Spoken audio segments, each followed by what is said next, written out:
And now stand by for adventure. 3, 2, 1. In the exciting story of Squeek and the Terrible Termite.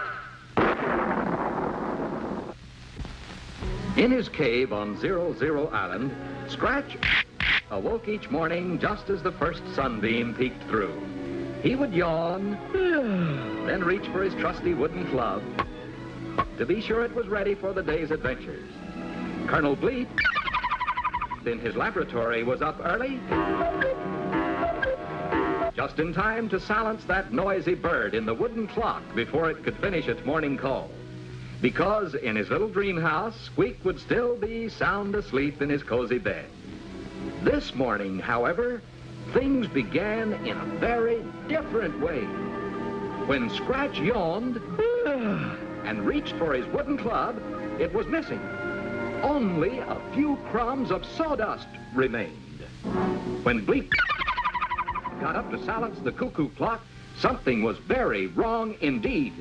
Only the metal springs, gears, and numerals were left. Every wooden part of that clock had vanished, even the cuckoo.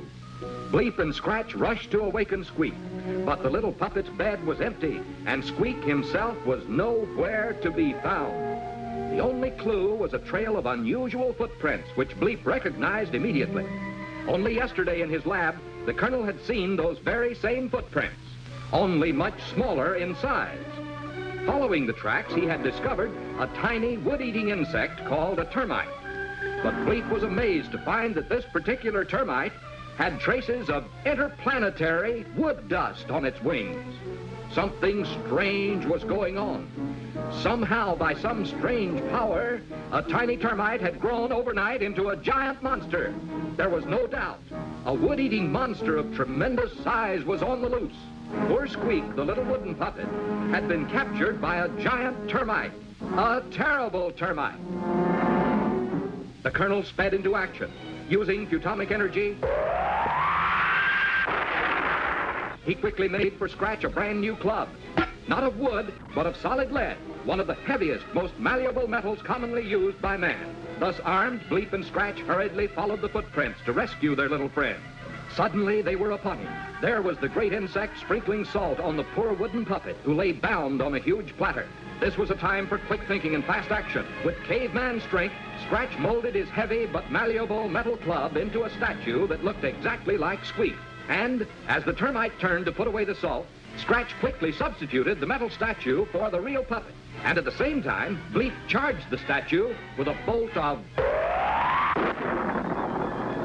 atomic lightning.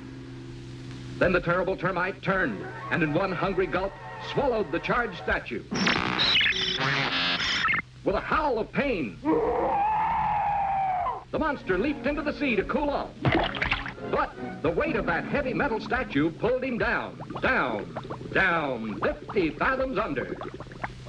So once again, peace was restored to 00 Island. And while Scratch fashioned a new wooden club, and Colonel Bleep repaired the cuckoo clock, little Squeak snoozed soundly in his cozy little bed, tired from his exciting adventure and completely unaware that even greater danger lay ahead.